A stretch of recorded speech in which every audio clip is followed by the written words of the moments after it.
President Joe Biden, for the first time since the start of the war in Gaza, threatened to condition support for Israel's offensive there, saying U.S. policy could change if Israel doesn't take concrete steps to protect civilians and aid workers. Biden's warning follows an Israeli airstrike that killed 7 aid workers and was relayed during a phone call on Thursday with Prime Minister Benjamin Netanyahu.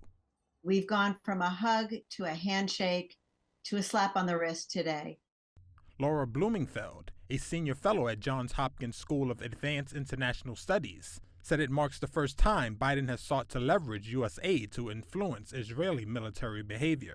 Look, this is tough. It's Biden on a tightrope with no net.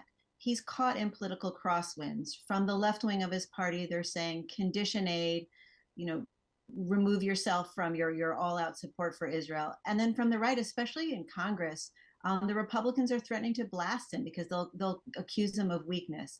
I think the most important thing here is to set clear red lines. So if Biden can say, here are the lines, do not cross them, there will be consequences, that gives him credibility and leverage and leadership. The White House had described Biden as outraged by the attack that killed World Central Kitchen aid workers. Systematically, car by car. The group's founder, celebrity chef Jose Andres, told Reuters in an interview Wednesday that the attack had targeted his aid workers deliberately. Israel must meet this moment.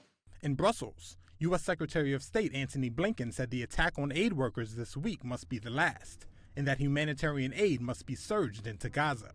If we don't see the changes that we need to see, there'll be changes in our own policy. At the White House, spokesperson John Kirby declined to elaborate on what specific changes the U.S. would make to its policy toward Israel and Gaza, but said the U.S. expected to see an announcement from Israel on steps it's taking to protect civilians and aid workers in the coming hours and days. We want to see that even as the Israelis work through their investigation, that they are willing and able to take practical, immediate steps to protect aid workers on the ground and to demonstrate that they have that civilian harm mitigation in place. Israel said on Thursday it would adjust tactics in the Gaza war after describing the attack as the result of a misidentification, and that findings from an investigation would be made public soon.